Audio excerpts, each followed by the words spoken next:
experienced one of the hardest negatives one can experience in the space earlier this year when you got drained for, I think it was around $30,000. How did you deal with that mentally? I realized when it happened, I was like, fuck, okay. Got my mind straight, moved everything, even bought another ledger, got everything sorted, right? You've managed to buy both of your parents a car at 23 years old. How does that feel? So like, my dad and my mom were both driving like, much older cars. They didn't care for cars too much, right? They really just took it to work and back. But it was something that I knew would be a nice gesture for them, especially my dad. I know my dad, when he was younger, he was a car guy. Welcome to episode 1 of the Lock In or Log Off podcast, where I speak to entrepreneurs, builders, creators, and traders in the Web3 industry, understanding how they spotted the opportunity and how they managed to navigate their way to success. Today, we're joined by Shiv. Thank you very much for joining me, Shiv. And to kick things off, I would love to understand, who was Shiv before Web3 and who is he now? Damn. Shiv before Web3. It feels like it was a long time ago, but it's just been just over 3 years. Uni student in university or college, studying a degree that I did not enjoy. I think a lot of people can relate to that, I think. Which was interesting. I think I was more so doing the degree for my parents at the time. But then stumbling across Web3, like getting into it was pretty easy. As someone who's like grown up on the internet my whole life, from playing games and just being on all these different kind of social medias, YouTube, etc. Like Web3 was very easy to kind of dive into because it was just more of online internet communities just coming together, right? And I think what really got me hooked was the fact that people were so emotionally driven with, stuff they owned in the crypto space, whether that be an NFT or certain tokens, right? And communities forming around them. It was super interesting at the time and something that I really wanted to get more so into. So balancing uni and then slowly getting into Web3 was tricky at first, but then once I graduated from university, I took the risk of like, being in Web3 is something I want to do long term. And it wasn't an easy journey, especially in the bear market, but fast forward, definitely pays off. And now, how has the difference in your life changed from Web3? The life of Shiv now seems pretty extravagant in many ways. You're traveling the world, going to all these different events, hosting your own events, meeting crazy people all over the world. What does life look like for you now? Yeah, I think when you think about it, right, like I think, the saying, you sacrifice the 9 to 5 for 24/7, right? Yeah. When you enjoy the 24/7, it doesn't feel like work. Being able to do what I've always dreamt of doing in terms of like just being in this industry. I come in day out with like a lot of joy and passion, right? And everything I do, from working at Pudgies to even throwing events to doing spaces, right? It all comes from passion. Like I enjoy doing that regardless of, if I'm getting paid or not. I think that's the beauty about it. When you're working in an industry that you truly enjoy, you go pretty far in it, I feel like, mentally and physically. Like it's pretty easy to get burnt out on things, but I think it's so much fun to come back, especially when you're doing with a lot of friends and whatnot. So I'm just really grateful. Yeah. And I think something like when I came into Web3, I was always big into entrepreneurship. I always wanted to find an industry where I could look to pursue that more and get a better understanding of working for startups and also trading and content creation and everything like this. Web3 obviously offers a very unique environment where you can get exposed to multiple verticals from both an income perspective, but also kind of a pursuit perspective. How do you manage deciding what opportunities you want to pursue? Obviously, you've built a huge brand for yourself in the space. You've built your own company in Binbon and co-founded that. How did you decide which ones were the right thing for you, and which ones you decided to say no to? It's a lot of trial and error. I think anyone that perhaps hits the mark first time, it's pretty lucky. But oftentimes you don't find what your true calling is unless you've tried 100 other things. In this space, I've tried every other like job you can like imagine. From being like a moderator in a Discord to community manager, collab manager, so many different things in the back end on just trying different things out. I don't know if I would have loved Spaces if I didn't try Spaces. I don't know if I would have loved writing content if I didn't try posting content for the first time. And so many other things, right? I think it's built up of so many different experiences and finding out what I truly excel in and what I really enjoy. I think people overlook that, right? People see a lot of people who are really crushing it, but they forget how many steps they went before to get to that position, right? Some of the biggest names you see in the industry now were people who were just starting off, trying cool things, seeing what works, see what didn't work, right? The best content creators did 100 threads before that one popped off. Same thing with traders, same thing with anything. So I think a lot of the stuff that I do now, it's iteration and just being consistent of things that I really enjoy and how can I get better at them. So yeah, dude. I mean, it takes me back because when I first really joined the space on the NFT side from being in DeFi, I was just a whitelist grinder, right? Just grinding out discords, trying to get whitelists, right? But that wasn't the true calling. But then obviously, how can I become a better community member? How can I actually add value and whatnot, right? It's through different ways of how can I actually add value that I don't get burnt out, and that's truly me. And it's through iterations of that, then the next thing, then the next thing, which kind of led to where everything is right now. And yeah, and what a position you're in right now. Definitely one of the most successful people I know in the industry, especially considering your age. And that's something I actually would love to tap into. I think something that's so unique about the space that we both work in is the opportunity for young people to come in and kind of capture their opportunity and just show their expertise and show their talents and kind of fast track their life in many ways. I think a lot of the stuff that we've managed to experience is probably very unaligned with what is normal for people our age. So, how do you see that specifically for young people in our industry? And what's one tip you'd give someone who's not in our industry, but that's interested in getting into our industry at a young age? I think what's beautiful, right? People have been crushing it on the internet from a young age since like the moment it came out, right? You can think about it like people who have been creating content, for example, who are really young on YouTube are like super successful now. I think on the internet, your age doesn't matter in terms of like what you can do, right? I've seen people who are 10 years old who are making millions of dollars on YouTube. And then you have people who are much older who are starting into something and they're doing really well. I think that's the beauty, right? I think it's about the quality of work you do that gets you rewarded, less so about who you are, right? Um, and I think what's sick, right? It's there's something for everyone. I think Web3 is really good at rewarding everyone, right? Whether you're a creator, or whether you're a builder, you're an artist, whether you're writing content, recording podcasts. I think there is something for everyone, no matter what your age is. And me and you both know people who are like, 15, 16, who are crushing it. And we know people who are much older who are doing really well. Um, there's something for everyone. And I think that's the beauty about this space. And I think anyone who wants to get in, right?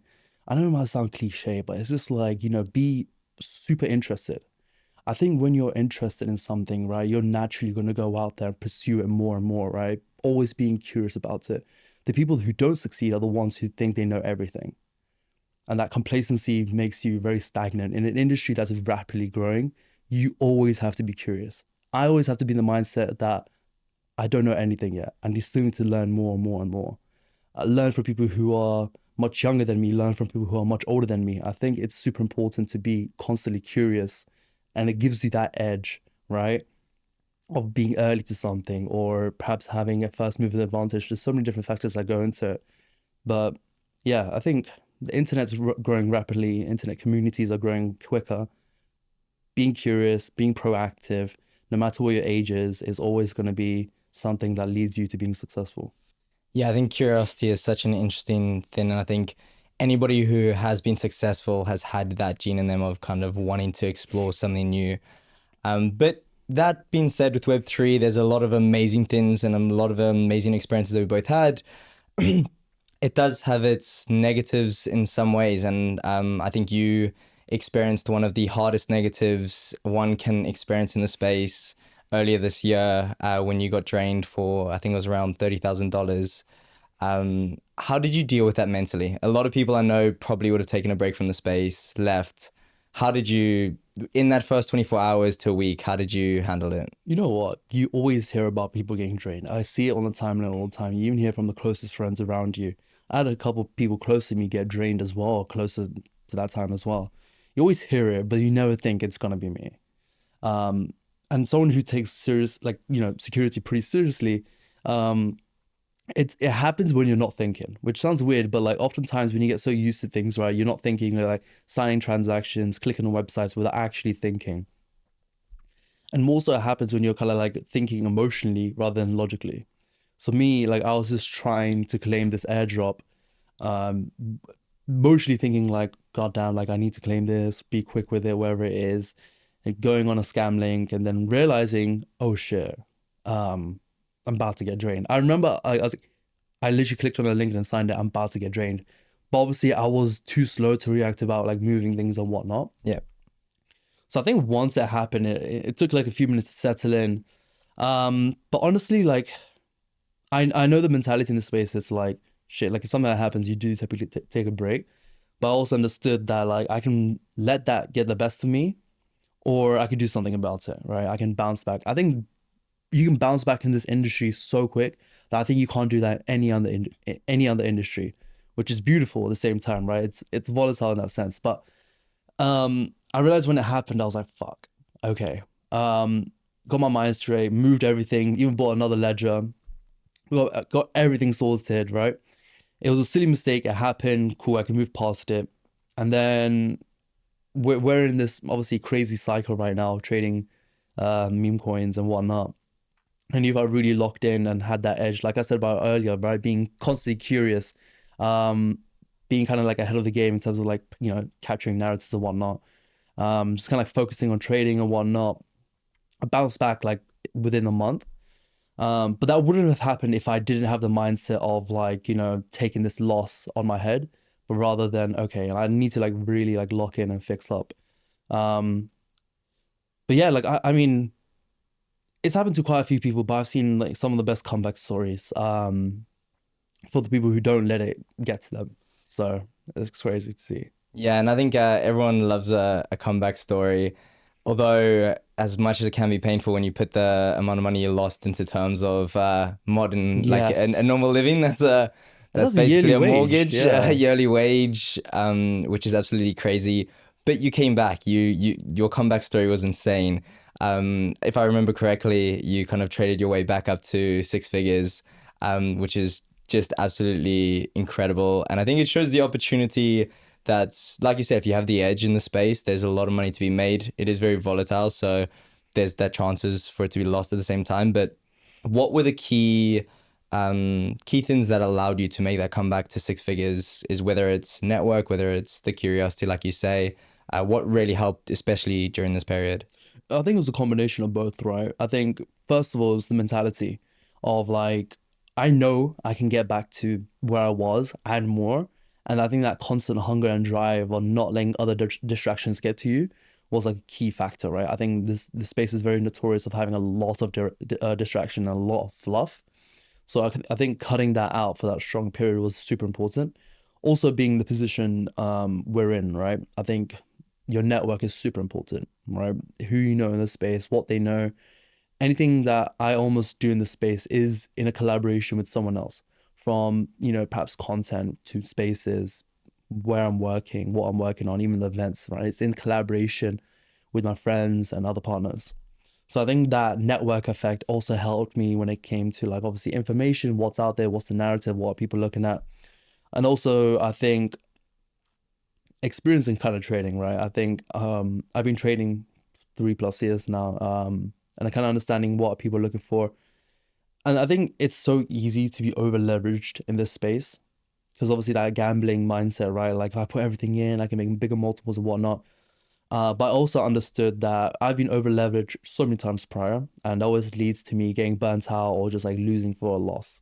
But this time I like really stuck to like trading strategies that made sense, not over leveraging, taking out initials, holding long enough, just really kind of monitoring things and kind of like being super strict to your trading strategies. Obviously, sometimes if you hold a bit longer, it can go much higher.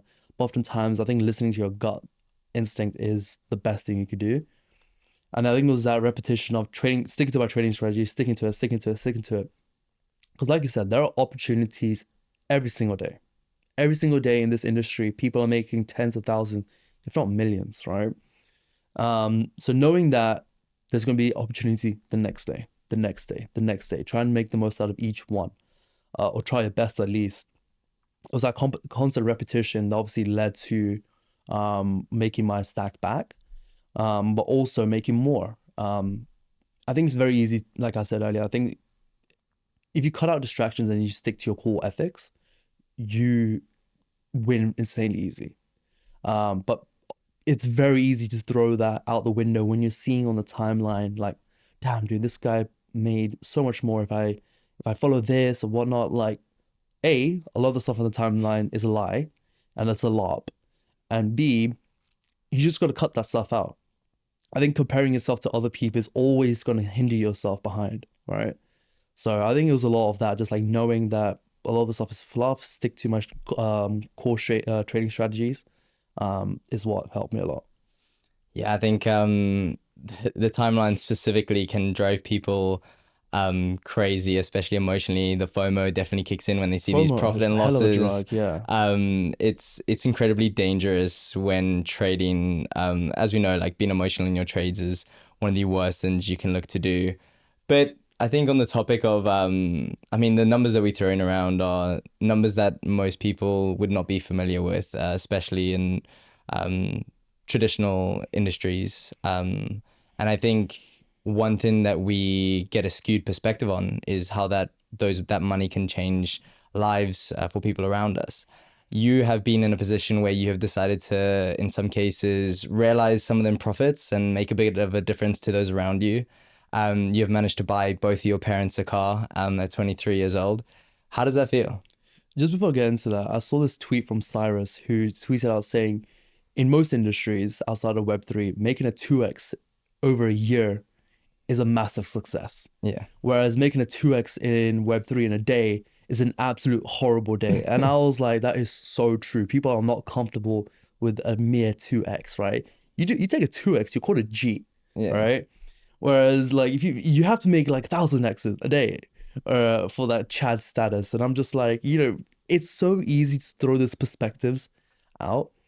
And I think a lot of the times, like when I'm talking to people who are my friends that are not in the industry, right? When we're talking about perhaps money or wherever it is, like they say that perhaps this is too expensive. Like, and then you think like, that's like, a point two soul. Like it Yeah. really ruins your perception of money, which is interesting. But that side, I think, is also, important to keep your head in the ground. Um, but yes, earlier this year, I bought both my parents new cars. As just like one of the ways of just like really like, thanking them and obviously giving them something in return, which is like in comparison, so little for how much they have done for me like my entire life, right? And I think, yeah, it's nice. I think it's important personally, right? Like I said, everything I do is in conjunction of in collaboration with someone else, right? And I think taking care of the people around you it's important, right? I think if you really want to grow together as a group and whatnot, helping each other, even if it's a little bit, goes so far, and especially like your family. So like, my dad and my mom were both driving like, much older cars. They didn't care for cars too much, right? They really just took it to work and back. But it was something that I knew would be a nice gesture for them, especially my dad. I know my dad, when he was younger, he was a car guy. He actually had a car shop as well, like a repair shop, him and his brother. So I know he was very passionate about cars, but never really was interested in buying a new one. He was like driving this really old Honda Civic. So obviously getting him the Merc was like a massive 360. Same thing for my mom as well. So it was a very like humbling and like, nice experience, but definitely in the grand scheme of things, I want to do so much more for them. Yeah, I think it's amazing first that you've done that for your parents. I think a lot of people always want to give back, but when you get caught up in the industry, it can be very easy to one, trade that money away and not realize that and make that difference to the people around you. And two, some people just kind of think that the next bit of money that they get, they'll end to give back. So I think that's really nice of you to be giving back to your parents in that way. But kind of on everything you've kind of touched on, there's been an element of confidence in both your ability and everything that you do in the space. You seem to go into with a lot of confidence. How important is confidence both from a work, content, and trading perspective? And how did you get to the position to have that confidence? I think very early on, I heard someone tell me, like, if you have conviction in yourself, why don't you double down on it? And someone who was like in Web3 as just like more so as a consumer, I realized like, damn, why am I not doubling down on myself, right? Why am I not moving with confidence? Why am I perhaps just like double, second guessing myself every time? And I think it's important, especially in the industry that is so focused on the networking ability, right? How you're perceived, um, when you're going to IRL events and even online, right? I think how you're perceived and how you move and how you thread is super important, right? Obviously, being yourself it's the number one thing, but I think having that confidence in what you do is important. I think often you hear the word conviction going around, right? If you're not walking around with conviction and that confidence, why would someone bother listening to what you have to say? From the content you do, from the trading you do, from you jumping on spaces, right? So I realized like early on, like I have to really obviously double down on myself with conviction, with confidence. Um, Especially like in this industry where there's so many opportunities around, right? So I realized that super early on. Um, and it's a matter of like, building that respect on building that kind of like one thing that I really want to improve on is my leadership skills, right? And a good leader has to have confidence in everything they do.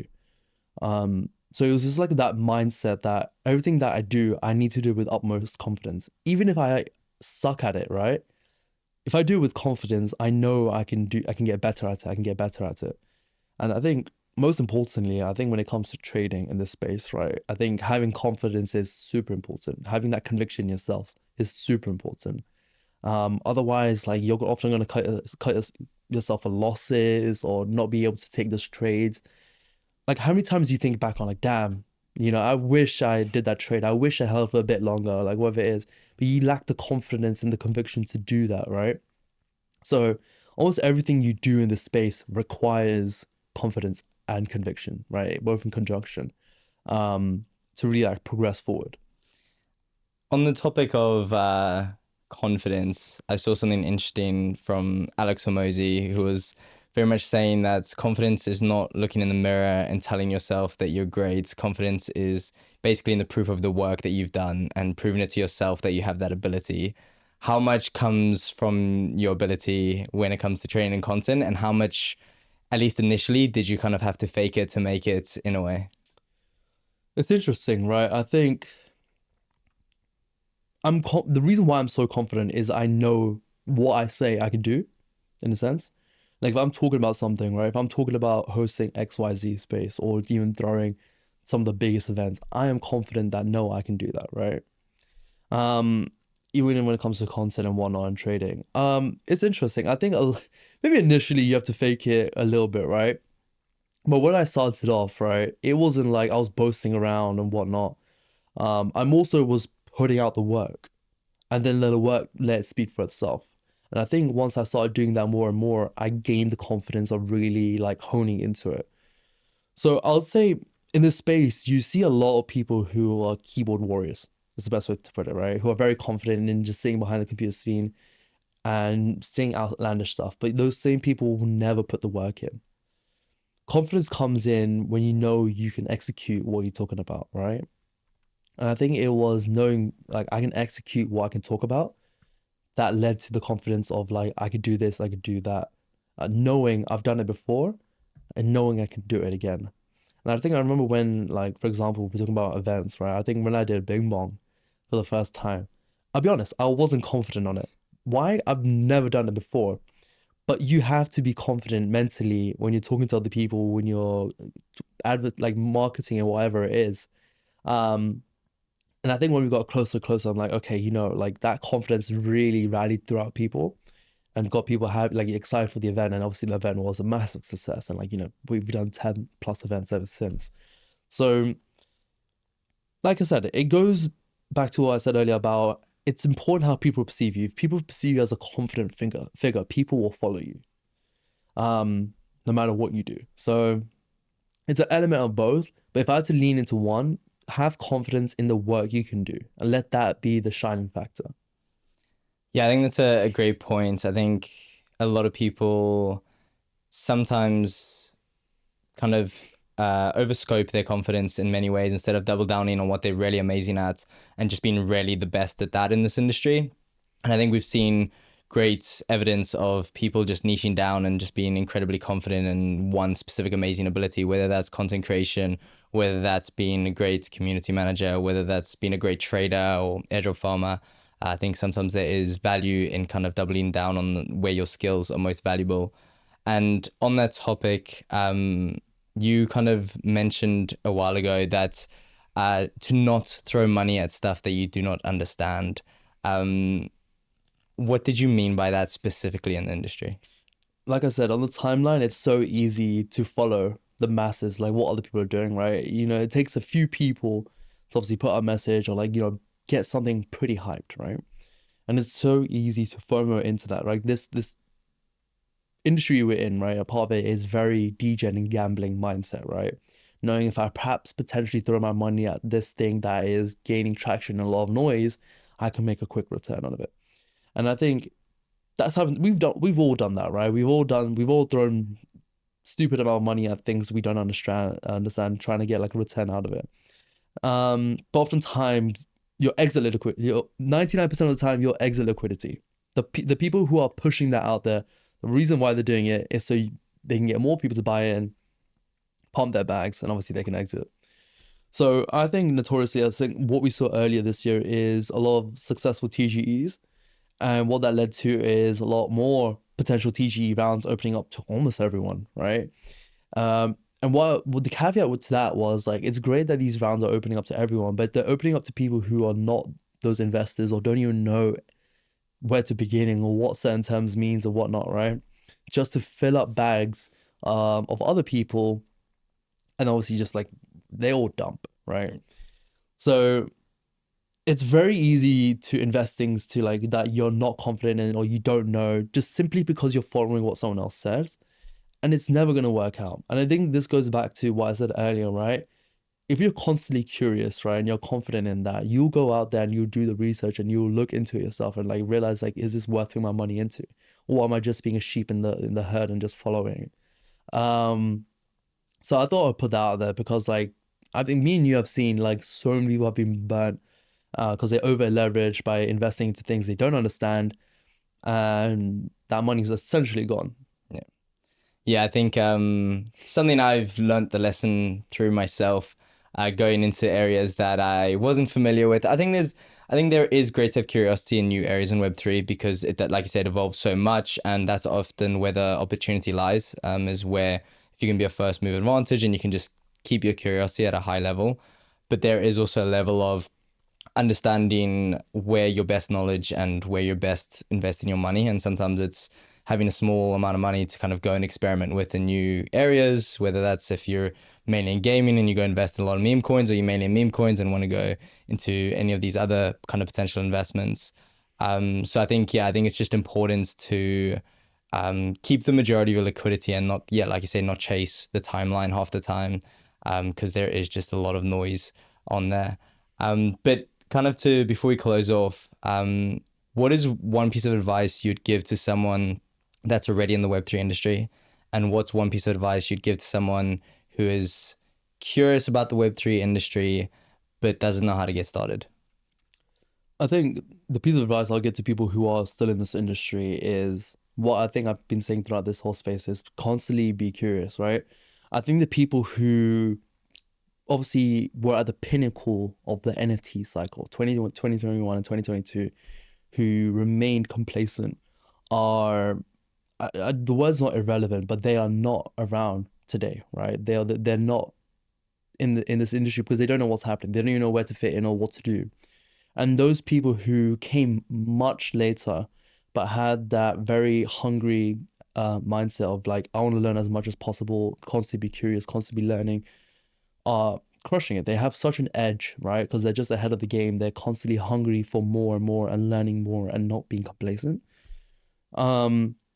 And those are the winners. Those are the people you should be backing, right? Those are the people who will never, quit or be complacent about getting into a certain spot and then just like staying there. Like if you are bullish on this space, you will constantly, help push the industry forward then rather than just like being happy where you are right now and just letting that be. And I think where this space is now, where this space was, and where this space will be, it's gonna be different, right? And you got to be ready for that. You got to be constantly be in the mindset of like, I'm ready to see how this space is gonna mature and better, right? And have that mindset. And I think those people who are looking to get into this industry, right? I would actually say, I don't know how many people will say this, but do it with a friend. Do it with a friend. I got in this space alongside my other friends who then obviously helped me and then we all helped each other understand the space. And almost everything I do it alongside a friend, right? It's so much easier, it's less daunting, and you actually accomplish way more when you're doing it alongside someone you know and you trust, and you're both looking to like potentially, get in, right? Like for me, like I got into the space because one of my friends started learning more about crypto, and then he literally called all his boys up, including me. He was like, "You guys have to get into this. You guys have to look into this, right?" And that's literally where I am now. Like this would have happened if one of my boys didn't call me that one night. So if you're ever gonna do something, just do it with a friend. Do it with someone you trust, like someone you've grown up with, one of your boys. Because this space is way more fun if you're doing with friends. Like that is just the bottom line, right? This space is way more enjoyable. Yeah, I think experiencing the ups and downs with people in this space, yeah, just adds to the journey so much more. And I think has been a huge impact on my journey as well. There's just been, yeah, the worst of the worst moments if you're doing it with someone, seem that little bit less worse, and the great moments you can celebrate with someone, which I think is a beautiful thing to be able to do. But yeah, thank you very much for coming on, Shiv. If anyone wanted to follow you for your journey, follow you for more advice and reach out, where is it best to find you? Probably my Twitter. Yeah. Twitter's like the best. Like I love to post, obviously, like market relevant stuff, my thoughts and whatnot, occasional shit posting. But just have fun with it. I think that's another thing, right? If you're doing anything in this space, just have fun with it. This space would not be enjoyable if you didn't have fun every step of the way, right? Even if you're trading, you made a loss, right? Just take it up the chin, have fun with it, right? If you're creating content, like the space is fun, but I think oftentimes people really let it get to their heads. But yeah, Twitter. Twitter, and what's your Twitter handle? Shivster, but the E is a three. I still need to get better at saying that, but yeah. Well, yeah, if anyone wants to follow Shiv, I highly recommend it. Both great insights, one of the best host spaces in the space, one of the best event hosts in the space, and obviously Pudgy is going to be absolutely killing it over the next few months as well as Abstract. So yeah, keep an eye out. And yeah, thank you very much for coming on, Shiv. Appreciate it, Caleb. Episode 1. Let's Episode go. 1.